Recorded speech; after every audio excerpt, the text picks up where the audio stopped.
Alright guys, back again. Let's talk about Spider-Man 2 from 2004. I've reviewed this before on this channel, and I've reviewed all the other Spider-Man movies, but I'm re-reviewing them because of Spider-Man No Way Home, which is the obvious reason, but Spider-Man 2, comparatively so to the first one, I honestly think these are almost exactly the same level of quality. I really, really love the hell out of Spider-Man 2.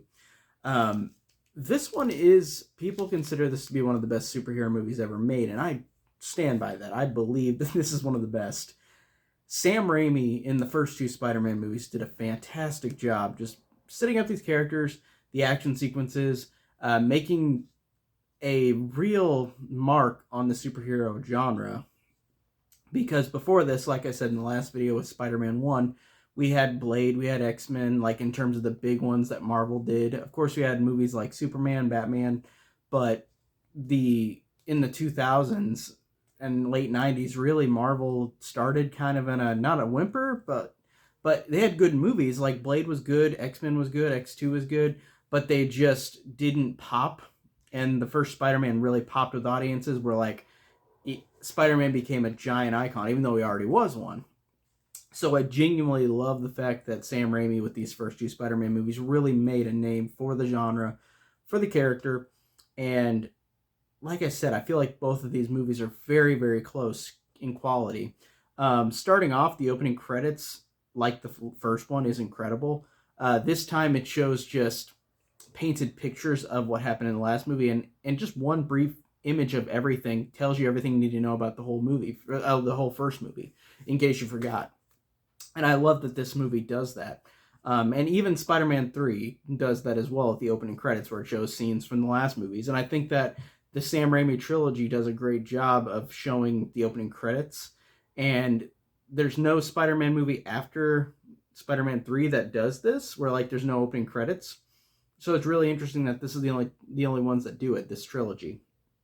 But love that. I love the fact that it opens up with Mary Jane, a picture of her, and Peter saying how he wants her, he can't have her, and it's just a picture of her like modeling, like a model picture of her, like for like makeup or something. And she's everywhere in New York. Her picture is everywhere, so it's like Peter is just stuck with seeing her face every day, even though he can't be with her. And I think that's a great use of angst that he has, that Peter Parker has, of not being able to be with her, but then seeing these pictures of her everywhere. I really like that. It's like she's larger than life, like she's always there looming on his shoulder. And I really just love that imagery. That's so cool. I like how it starts out with Peter Parker not having a good time. He gets fired from his job, pizza job. He's late for Kurt Connor's class, and then his birthday happens, but he realizes that Aunt May is about to lose the house while Harry is still fixated on Spider-Man, in which Spider-Man left his dad, and he doesn't know why in the last movie. So Harry is angry at Spider-Man, wants to kill Spider-Man because he thinks he killed his dad. So I really love the setup in this. I love the fact as well that MJ is really wanting Peter still, and whenever she sees him again, it's a really nice reunion. And it's just, again, with the first two movies in terms of their writing and setting up these characters, this one does a great job setting up both MJ and Harry, where MJ really wants Spider-Man, but then you realize that she isn't waiting for Peter, so she goes to be with another guy who she's not truly in love with. And Harry is so fixated on Spider-Man that that's all he could think about. Like he feels like everything is fixated on that, and I really like the setup for that. I liked with the Aunt May's foreclosure of the house, she gives Peter a 20, and Peter says, I can't take it. And then she says, yes, you can. Yes, you can. And then she starts crying and saying, for God's sakes, just take it.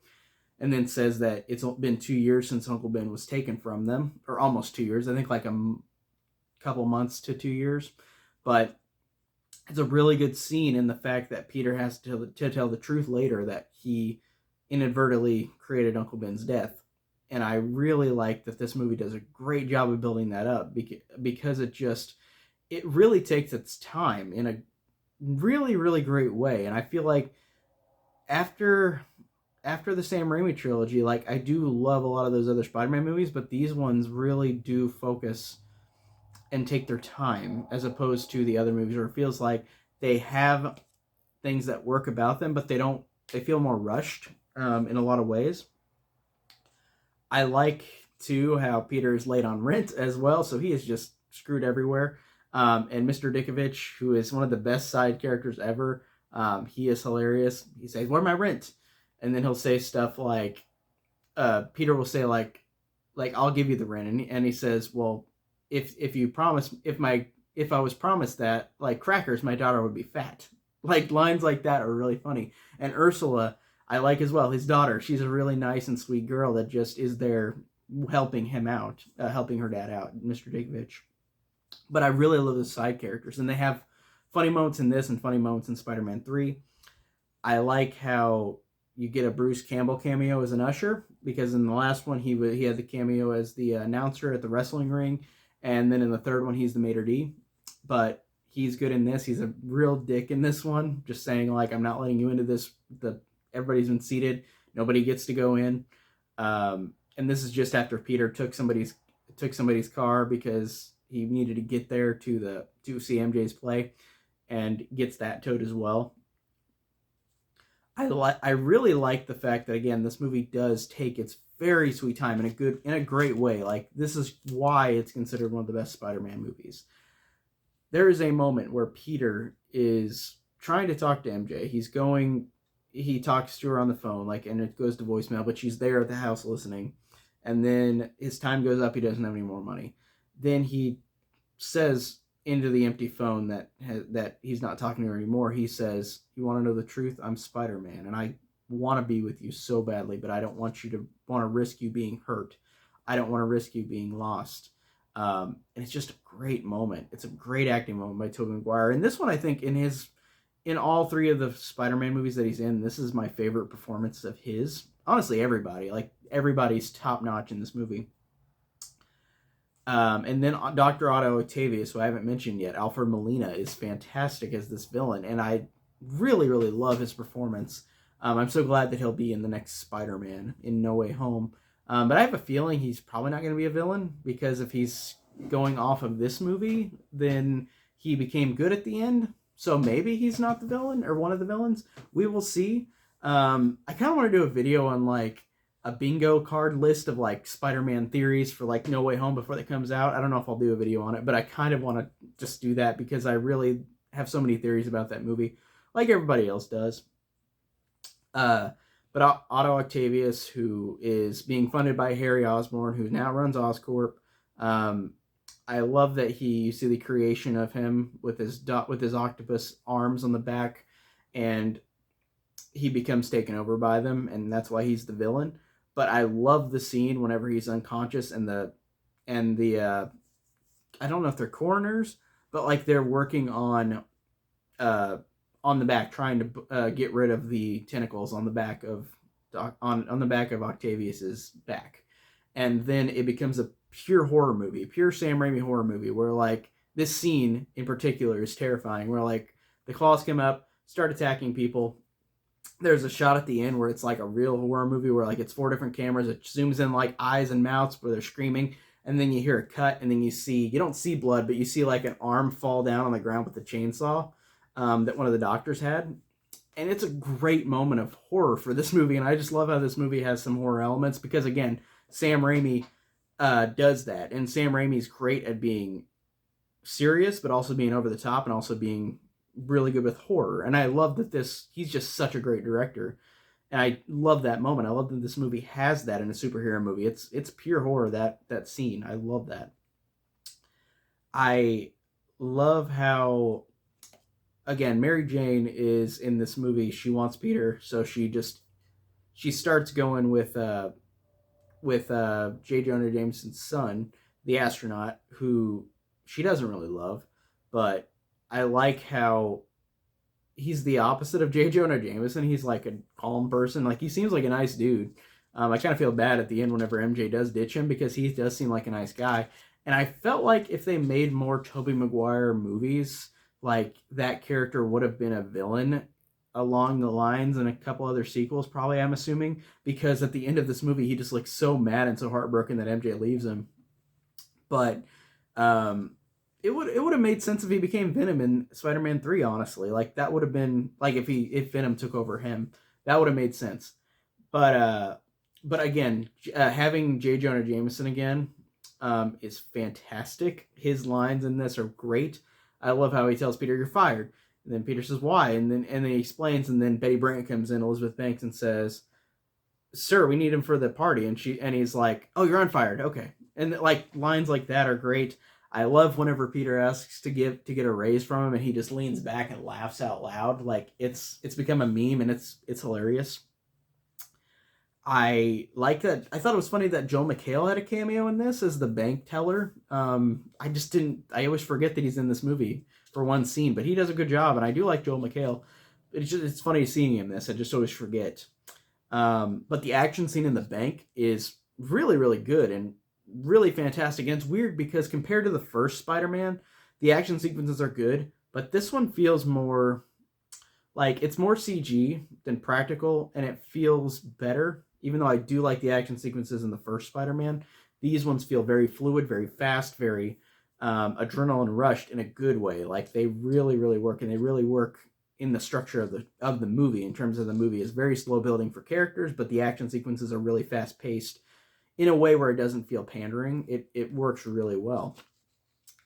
I like how he takes Aunt May, Doc Ock does, and then he's about to kill Spider-Man, and then Aunt May is right behind him whenever he brings up the spike, and Aunt May goes, "Shame on you," and then she gets the cane and like hits Doc Ock in the back of the head, and that knocks him out, like knocks him to distract him. That's really funny, and I just think that Rosemary Harris is just such a sweet lady in these movies, and I really enjoy her performance. And then there's this great scene at the planetarium. And I'm going to keep saying this is a great scene because there are great scenes throughout this whole movie. The whole movie is honestly pretty perfect.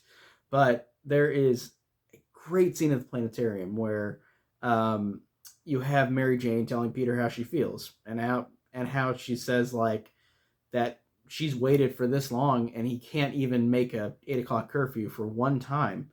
She said like John's seen it twice. The person she's gonna marry, John's seen it twice. Harry's seen it 5 times. My sick mom, got out of bed to see it, and my dad came and went and saw it, even though of course he was coming back to get cash or just come back stage to get some cash. And I like that line because that feels so realistic, like just how her dad is kind of like that. Like in the first movie, you see he's like a really rude, trashy dad. And I just like that line that he even went to go see it, even though he was just trying to get cash. But that's funny. I really like that. I like the fact that it builds up MJ and Harry through this one scene where Harry, drinking now because Otto Octavius has ruined his career, and Spider-Man came and he thinks he's ruined it even more for him. And I love the line where Harry says to Peter, like, "Why are you defending this guy? He killed my dad. He killed my dad. He took my dad from me, and you stole my father's love from me." And it is such a great acted scene by James Franco, and the writing is really really good. But I love that moment where he just says that like everything is taken away from me. I've lost everything. I've lost my dad. I lost my job, my career to stardom, and Peter took away everything. He took away MJ and his father's love. Like it's just such a great moment. I really do love that. And then he slaps Peter on the face, and Peter just sits there like he doesn't know what to do. But it's a great moment. And then, of course, out of spite, MJ then proposes to John, which it's so weird because MJ, this character that Kirsten Dunst plays, and I love her performance in all 3 of these movies, but it's weird because with another actress, she could come off as really bitchy and really mean. But you get with the writing and with the performance that Kirsten Dunst has, you get the fact and every reason why she is mad at Peter, why she is being this way. I don't find her mean at all. I find her very reasoning in the fact that looking at her point of view, he's very mysterious. He's not telling her all this stuff. And what are these secrets? Why is he doing this?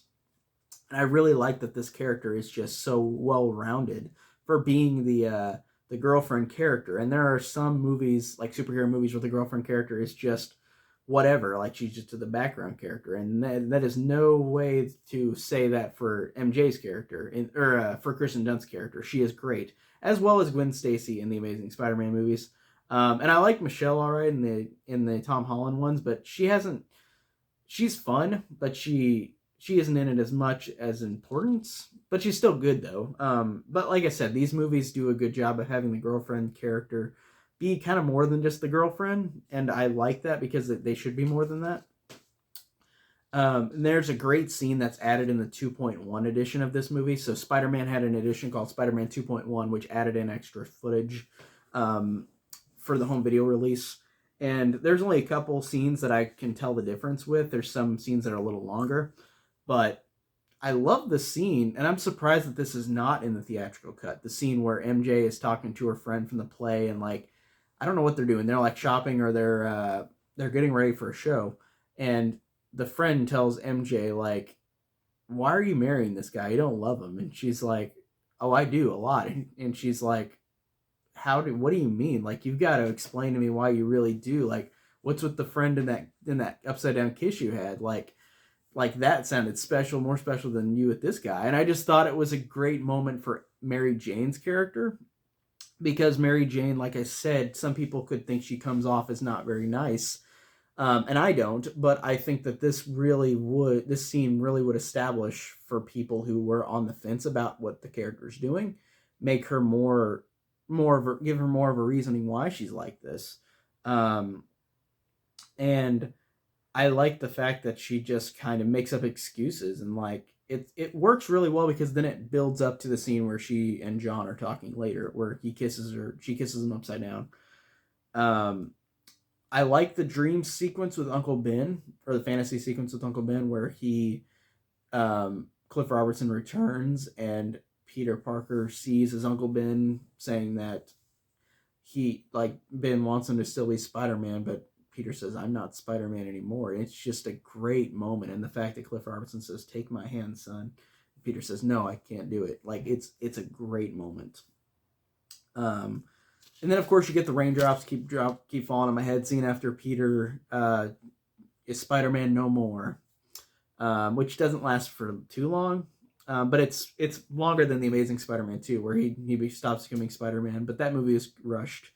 But I liked this, how he seems pretty happy at first, but then you realize that that it's not very good for him. And I like that Jameson is happy that Spider-Man quit. I think that's hilarious as well. Speaking of that scene where Jameson figures it out, where that guy brings the suit to Jameson for money, I love that moment of acting. I forgot what the actor's name is, but the actor who plays Robbie, the guy with the glasses, who talks to Jameson about the deadlines.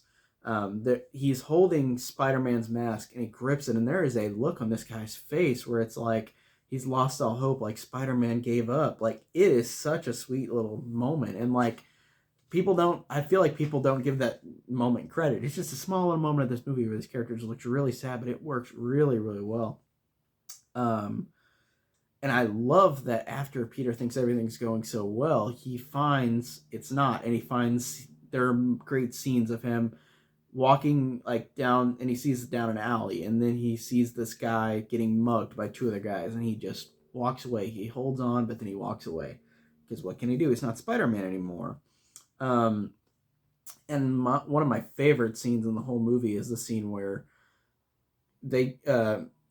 Peter and Aunt May go to Uncle Ben's grave, and then they go home, and Peter tells Aunt May the truth, like, "I'm responsible for this." And this whole set of dialogue is my favorite in the movie, but where he says, "I'm responsible for this," and she says, "What do you mean? Uncle Ben took you to the library." And then he says, I went to the library, he dropped me off at the library, but I never went in. I went to go someplace where I needed money, and then this guy didn't pay me, so then I walked away and let the guy who robbed him go, and that guy killed Uncle Ben.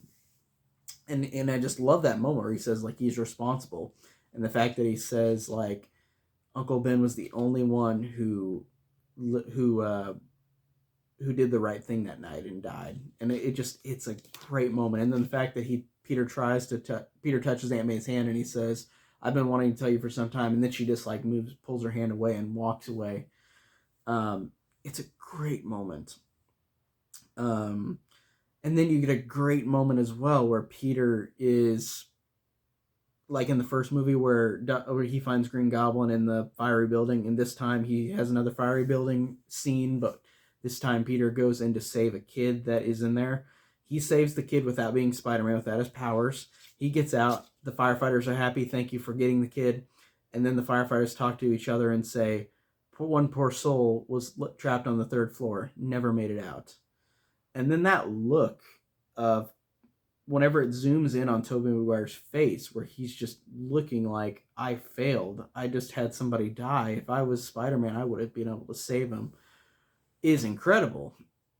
And I just love how this movie does that with the performances. Especially, there's a lot of moments in this movie where it's not dialogue, where like it's just the characters' reactions and the actors' reactions, and they're really great.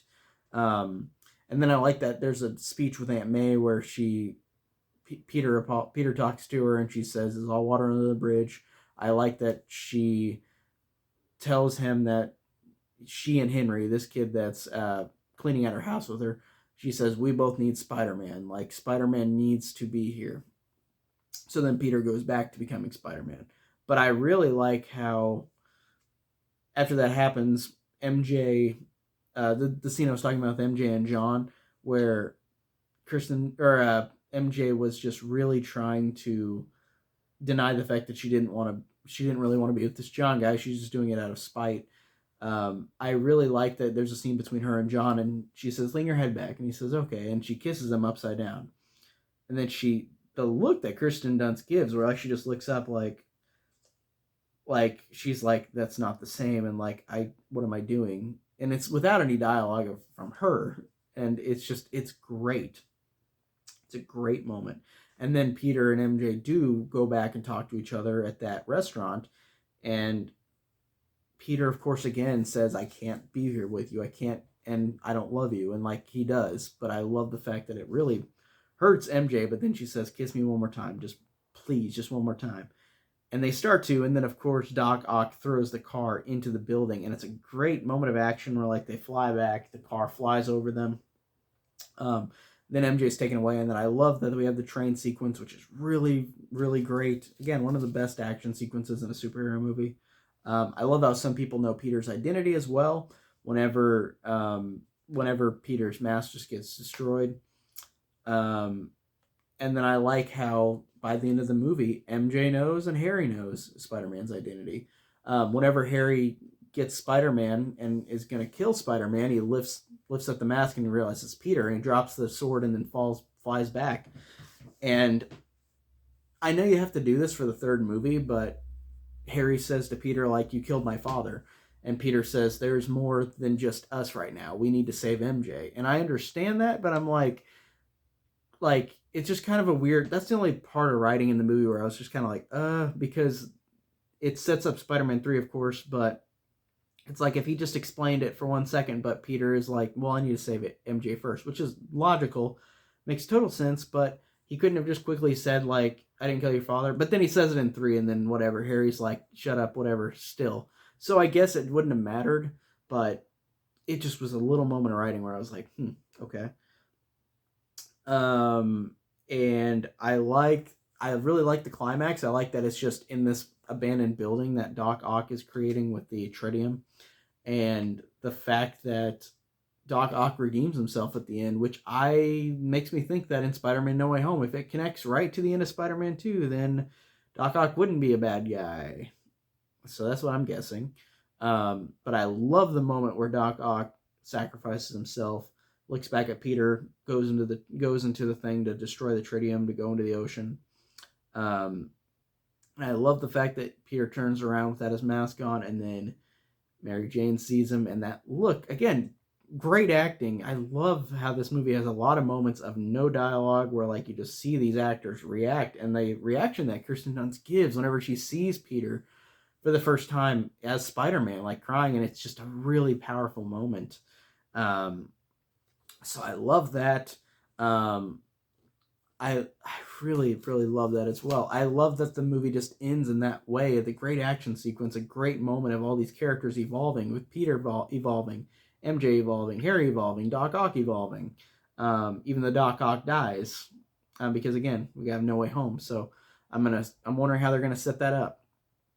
But but yeah, and then we get the final scene where MJ is at the wedding, and there's a scene of her just sitting while looking at the mirror while the person's fixing her dress, and she's just looking in the mirror like, "Am I doing this?" Like and again, no dialogue. It's just her looking at the mirror like, "What am I doing?" And it's really, really well done. And then I love the fact that she runs away from the wedding. And again, that would have made me thought if they made more Spider-Man movies after Spider-Man 3, like with Tobey Maguire, I would have thought that John guy would have become a villain later because he just seems so upset and so mad that she left him, that MJ left him at the end of this movie. And I love that Peter's just in his apartment, and then MJ runs up behind him, or is standing behind him, and tells him, like, I want to take these risks. We can't live half a life. We need to, if we want to be together, we need to be together and take these risks together. And it's just a really great moment. And I love the fact that they both just finally get together, because the first movie and this one, it's like he couldn't get with her. He didn't want to get with her. He's afraid of the risks. But now she's telling him, I have a decision as well. Please be with me. And I just really love that. And then I love the fact that it ends with the Spider-Man shot, like the first one where he flies out, and then you see the last shot of the movie where MJ's just looking out the window with uncertainty. And it ends that way, and it's a perfect way to end it. Especially just a perfect way to end it for setting up the third movie. I really love that about it. And I love this movie. Like I said, it's fantastic. It's so well done, and it just is one of the best superhero movies. Like I said, the first two are some of the best. It's going to be so hard to rank these movies because there's other movies I love that have more problems in the Spider-Man franchise, but these two are the best, no doubt about it. Besides Into the Spider-Verse. But love this movie. And I really am wondering what I'm going to think of Spider-Man 3 when I rewatch it, because Spider-Man 3 I don't love, like a lot of people. It definitely was a letdown compared to the first two in a lot of ways. But we'll get there when we get there. But real quick, before I sign off, I'm going to show off a couple Black Friday pickups I got. And these are all video games, so it makes sense more in this video to do these pickups. Because speaking of Spider-Man, I got Spider-Man Miles Morales for the PS5. And I do not own a PS5 yet. And I usually do not buy a game for a console I do not own yet. But I really am feverishly waiting for a PS5, trying to find one. I'm going to get one. And this one was cheaper than it usually is for the Spider-Man Miles Morales with the remastered edition of the first one as well. So, of course, I had to get it. So, I'm excited, but I just won't be able to play it yet. But then I got 3 PS4 games. These were originally $60 new, but Best Buy had a deal where they were $20 each. So, I was like, hell yeah, I'm going to spend $60 on 3 games. So, the first game I got was Sonic Colors Ultimate, which I never played on the Wii. I always wanted to play it. I played a couple levels of this. It's okay so far. It's typical Sonic, but it was $20, so it wasn't a huge letdown, but so far it's just been okay. And then I got a game called Shin Megami Tensei 3, which is a game that was on the PS2, a Japanese RPG that I've never played and I want to play, because I love the Persona games. They're related to this, but again, $20, just came out recently, good deal. And then The Last of Us 2, which I have not played. I've played through the first one. The first one's great. I know nothing about this one. I just know a lot of whiny fanboys cried about it, like usually people do with sequels. But I'm going to decide for myself if I like it or not. I'm going to play it and see. But yeah, I'm glad I got all 3 of those for the same price of one game for $60. So I'm excited. Especially for Miles Morales, because like I said, I just love Spider-Man. I played through the first Spider-Man game on PS4 already, but so I'm excited to play this one. I really do. Like I said, I love Spider-Man as a character, and I love that they've got Miles Morales as a character of a game for him. I hear this is not a full game, but it's more like a kind of DLC-ish, but I'm still excited for it. But that is it for today. Like I said, review, pickups. Next up is Spider-Man 3. I haven't been watching as many movies. I want to watch more horror movies, but I just haven't had the time because I'm watching the Spider-Man ones. I've been playing more video games lately and watching more TV shows lately, so I'm going to get back to more horror movies because, again, this channel has the word horror in it, and I love horror, but I had to take a break after October for a little bit, but I will get back to it. I started watching Home Sweet Home, which is the Thanksgiving movie, and I've never seen that before, so I'm excited to watch the rest of that. I thought it was fun so far, but I need to finish it. I just got interrupted and couldn't finish. But yeah, more reviews coming up. So pretty much that's it for today. I'll see you guys.